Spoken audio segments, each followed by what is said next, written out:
How's it going today? Uh, I'm just checking out good. your media behind you. I know, really nice. Oh yeah, Yeah. yeah. I have a lot. You may say it's a problem. I say it's a Yeah. hobby. Yeah. Um, I say we're yeah, jealous. yeah. So yeah, I really dug the movie. Happy to talk to you guys today. Um, and my I didn't know this was like a real condition, but my grandmother had dementia for the last 10 years of her life. So when it comes to people losing time, that like really affected me. Um, it was Sorry. thanks that it was like frightening and like I was sort of with you all the way. And I was wondering, do you guys know someone or is this based on someone who actually has this condition? Not someone that we know personally, but it is Mm, based on a story I had read of a woman with this condition. And the way she described living with her condition really, really moved me because it was hopeful in a way. mm, She had talked about it was both lonely and hopeful. Um, and yeah, there was just something about the way she was describing it that just really, really struck me. And it really formed the basis of Frankie's character, which is, someone who is both extremely loyal, extremely lonely, mhm. but hopeful to be reunited with her daughter. Hmm. Yeah, and I would say she's loyal too. I mean, because that's the Yes. crux of it all.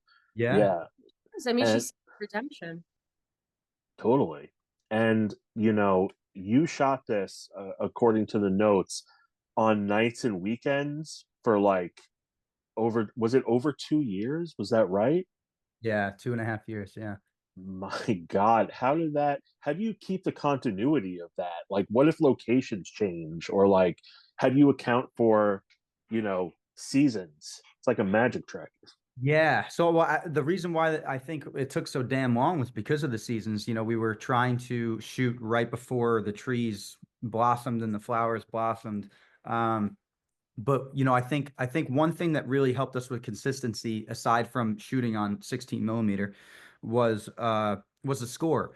Our composer, Steve Mm, Matthew Carter, who's a dear friend of mine, him and I grew up together, playing music and talking about movies. We brought him on before a word was written. So whenever Ariel and I would talk about the script, I would call him very excited on the phone to tell him what we were talking about. And he knew that I wanted him to be the composer on the film. So he immediately just started writing. So by the time we got into production, we had 10 tracks. A handful of them ended up in the film, but we had 10 tracks that really captured the energy of the film that we were able to share with our cast and crew. Um, and in terms of locations changing, it happened. mhm. We pretty much everywhere we shot, we would wrap on the day that we shot because we didn't have any money. But like for instance, we shot in the Meadowlands, the famous Meadowlands where The Godfather was shot, where The Sopranos, were shot, Mhm, where all the bodies are, you know. Um, mhm. and we found this one little area that was great. We shot. When we had the money, months later, we get the film back, and one shot out of the bunch was out of focus. So we're like, "Fuck! All right, we got to go back." Yeah. But we went back a year later because we didn't have the money to go back right away. And when we went Mhm. back, there was a gate with a lock on it that said "No Oh, trespassing." So I'm in this giant bucket truck because I do residential electrical work. So I have this bucket mhm. truck. And Ariel, you might want to tell a story. It's a little better if you tell. Yeah. Don't incriminate him. Just incriminate yourself. Show me the bolt cutters. No, I mean, this is where we end up going. So I'm in the car behind Ryan in the bucket truck with our cinematographer, our gaffer for the day and the rest of our crew.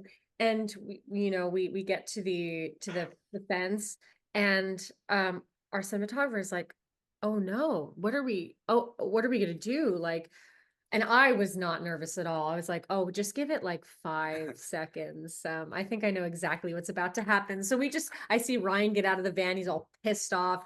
He like opens very dramatically, opens the back of the truck, gets out the bolt cutters, immediately takes the chain off, tosses it, and just tells us to come in. And everyone is like, oh my God, what are we getting into? I was like, this is my, indie film, baby, Yeah. let's go. Yeah.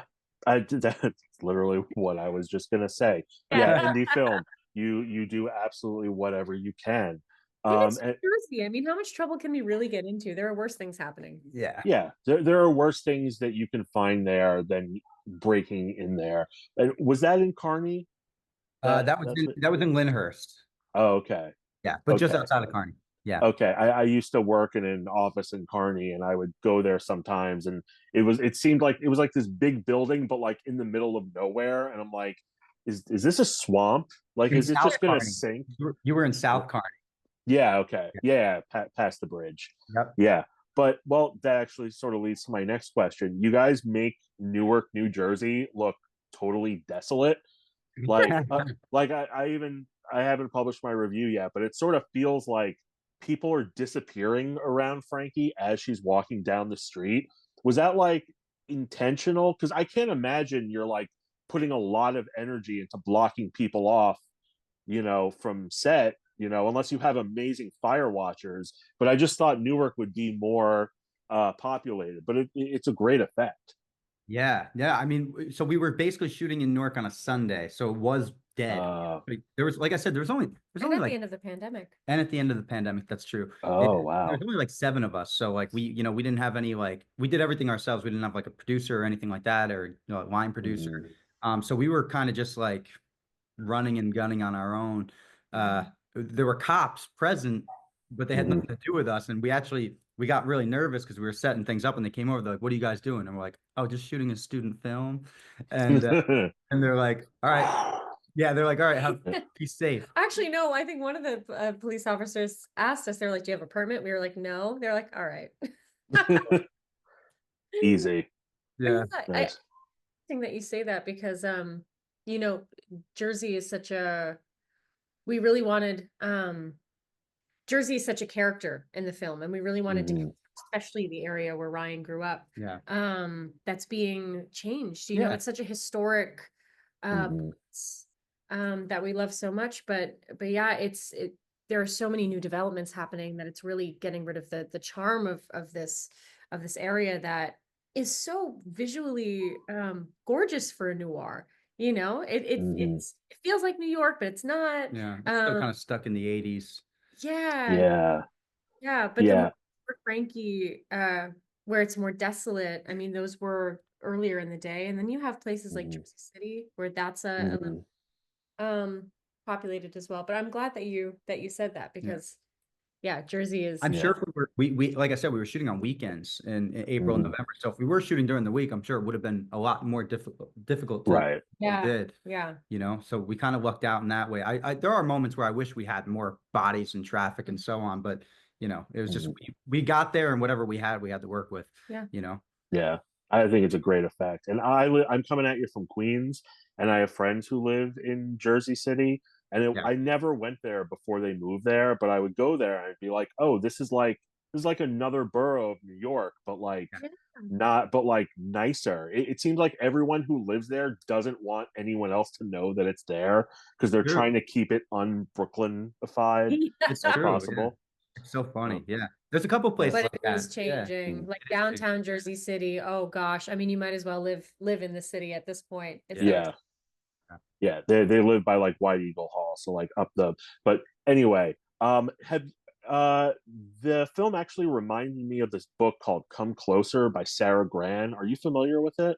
Oh, but I'm writing it down now. Me too. I'm it- closer by Sarah Gran. Yeah, it's short. It's a book about possession, but as the woman in the story gets possessed, she sort of loses time, and like when she like wakes up, something awful has happened that like the thing that's possessing her did. So I got a lot of like vibes from that. So I was just wondering, but if you haven't read it, it's absolutely up your alley.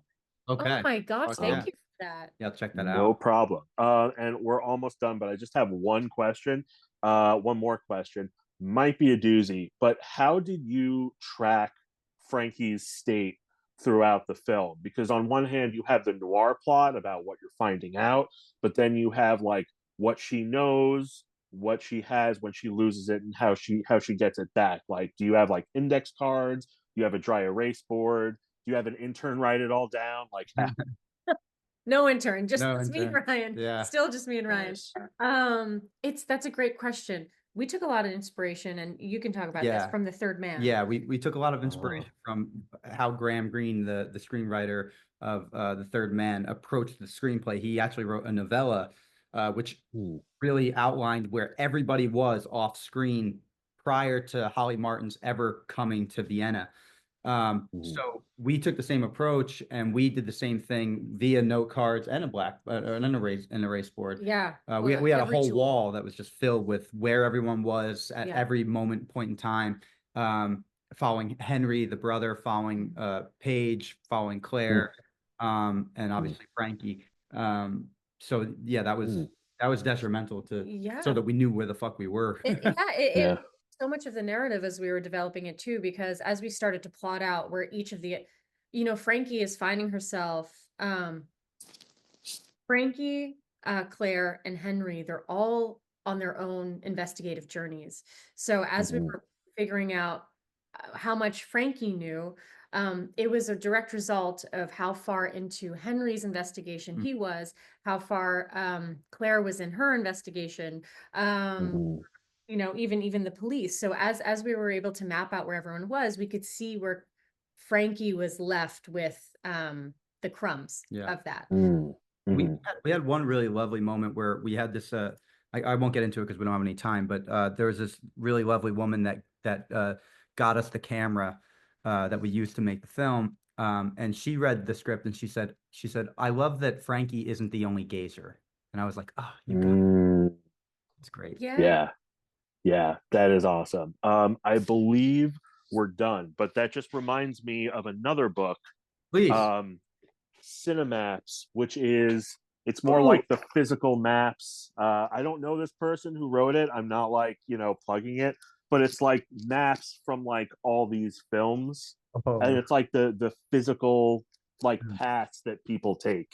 That's insane. So it's like all the Oh my gosh, lines. I'll have to do that for Gazer. Yeah. That's Yeah. so cool. It's I mean, it might, I don't know if it'll help you writing in the future, but that's sort of what that reminded me of. Oh, 100%. No, it's such a great question because we had to do that in order to figure out where Frankie was. Yeah. Yeah. And yeah, that's about all the time I have. Just hell yeah, Marcia DeBonis, always great to see her in everything. Yeah, but this has been great, guys. I appreciate it. And oh yeah, I'm Lowell Greenblatt from Macabre Daily. So we'll ping you on the socials when all this goes up and the review goes up. Sounds Amazing. great. Cool. Thank you so much.